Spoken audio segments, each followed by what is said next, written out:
Hi, my name is Deetra Clark. I am a regenerative health practitioner. I'm also a psychotherapist by trade and really love to educate people on root causes in the body. So today I want to talk to you about what regenerative health is and the 6 pillars of health.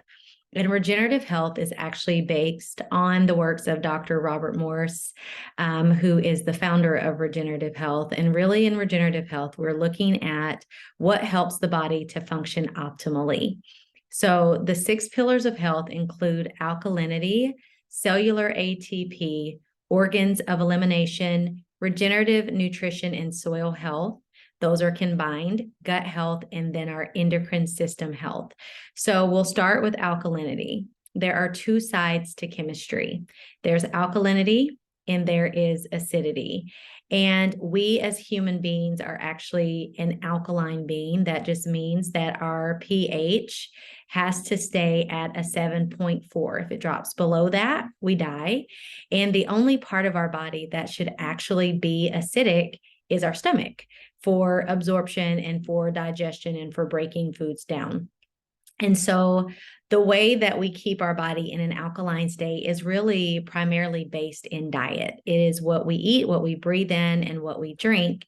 So when we eat foods that are on the acidic side of chemistry, it actually fills our body with acids because those foods leave behind something known as an acidic ash.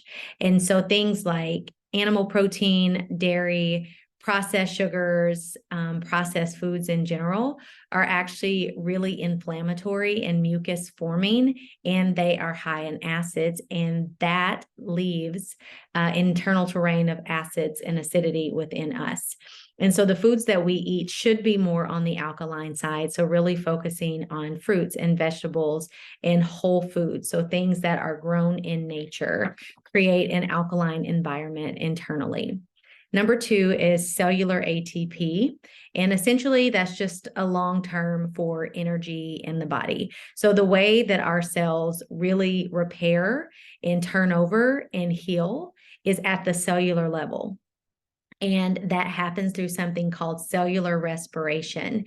So when we're eating acid forming foods or mucus forming foods or foods that are inflammatory, it suffocates the cells and the cells can't regenerate. They can't turn over. And so that leads to something known as degeneration in the body, which is essentially where the cells stop turning over. So the average 30-year-old has the cellular health of a 70-year-old because of acid forming foods, because of toxins, chemical pesticides, and because of not having cellular ATP or energy in the cells. And so this can lead to things like early menopause, is where you might see somebody that is in their late 40s or early 50s going into menopause, when really we're not designed to be in menopause until our mid or late 60s.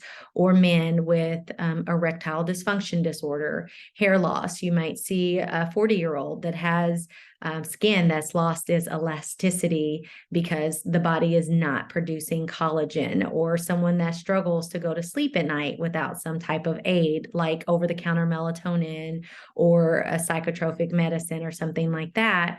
And that is because of degeneration in the body. The body is not doing what it is designed and capable of doing.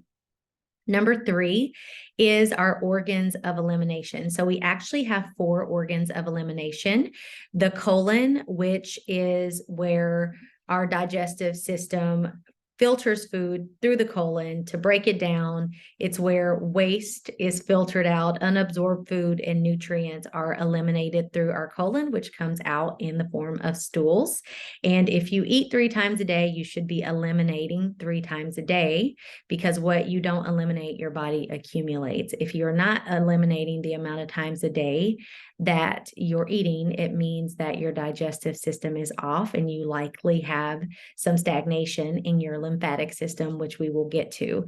The second organ of elimination is our kidneys. So our kidneys eliminate cellular waste from the lymphatic system. We are actually two fluids. We're 80% lymphatic fluid and 20% blood. The lymphatic fluid is what cleans our cells in our glands, and the blood is what feeds our cells in our glands. And so when we have lymphatic stagnation, it basically means that our elimination pathways are not open. So our kidneys are not filtering out waste. Our colon is not filtering out waste in the form of stools. And that waste builds up in the body. So when we are filtering through our kidneys, and it would be difficult to see this in the toilet, I encourage my clients to actually take a kidney filtration test, which is where first thing in the morning you would pee in a clear glass or cup, hold it to a light, and you're looking for sediment. You're looking to see if there is any elimination in your urine. The sediment is actually sewage. So you should see cloudiness or flakes or things floating. If the urine is clear, that actually means that you are not filtering. And again, what you do not eliminate, you accumulate in the body. So I like to call it draining the swamp. The third system of elimination is our immune system. So this is like your lymph nodes, this is mucus drainage, and this is also like oxygen, air that you breathe, actually is eliminating toxicity within the body. So when people struggle with their immune system, or they have colds all the time, or they feel like they have allergies, or they feel like they're clogged up, not coughing a lot, those are a sign that your elimination pathway is not working properly. We should not have constant drainage or blockage. And then the fourth organ of elimination is our skin, which actually functions as the third kidney. So our skin makes up 15% of our body's weight. And when our elimination pathways, like our colon, our kidneys, or the immune system, when those are not functioning properly, the skin will act as the third kidney, and you will actually see the skin trying to release toxicity out because it can't get out the other way. So the common way of recognizing this would be like people with acne, rashes, eczema, rosacea, things like that, boils on the skin, really dry skin, the heels, our heels having lots of dryness or dry patches. Those are all signs, one, of a candida overgrowth, which stems from the gut, but also it is a sign that our elimination pathways are not open and functioning properly. That is essential to our health. The third pillar of health is regenerative nutrition and soil health.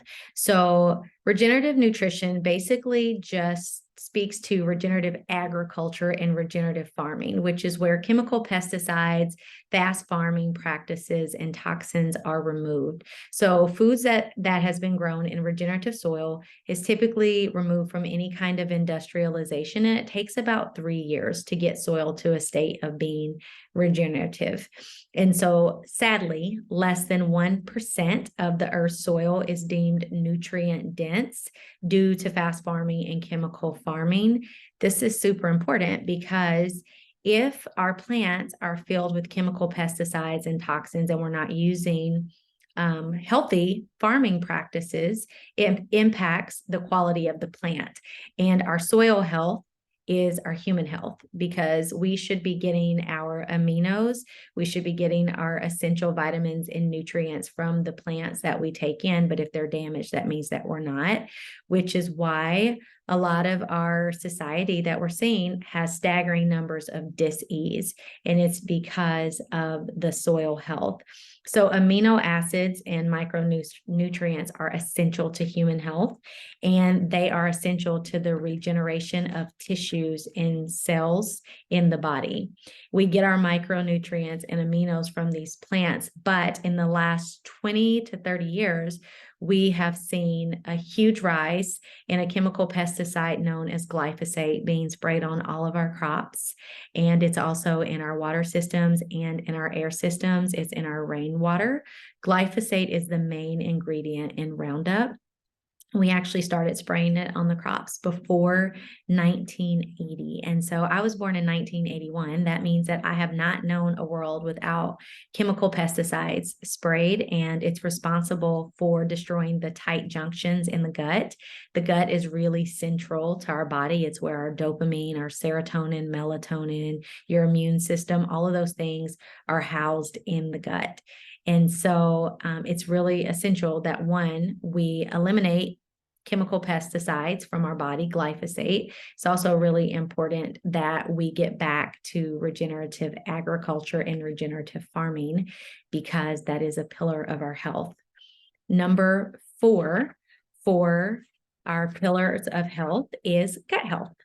And gut health is really the hub of what is controlling our body. Our gut communicates to every part of our body. So when food comes in, essentially it goes to the mouth, through the throat, into the stomach, into the gut. And so that is where absorption starts to happen.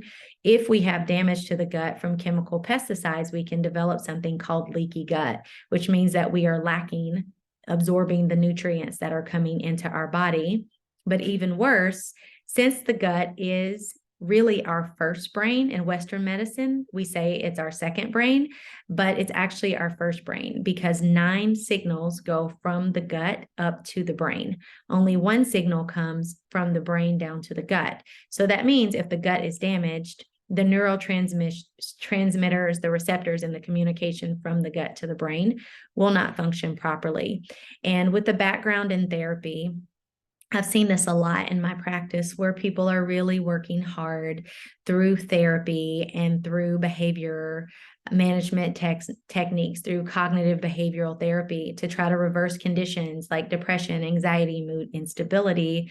But the damage lies in the gut. And so our serotonin, like 90% of our serotonin is made in our gut. 70% of our melatonin is made in our guts. Our ability to go into deep REM sleep, those things happen in the gut. And so protecting the gut and helping the gut to repair is central. And then lastly, a pillar of regenerative health is our endocrine system.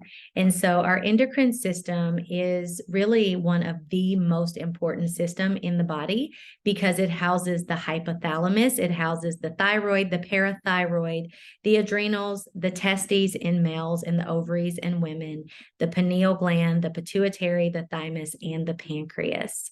So really, the hub of health starts in our endocrine system. Your hypothalamus is what is your relay center for other glands, heart function, equilibrium. Your thyroid controls metabolism and the regulation of body temperature. So when this is off, things like Hashimoto or hyperthyroidism can happen. And it's because this essential system is not functioning properly. The communication is off. There's no homeostasis in this system. The parathyroid is responsible for calcium absorption and utilization, connective muscle tissue maintenance, depression.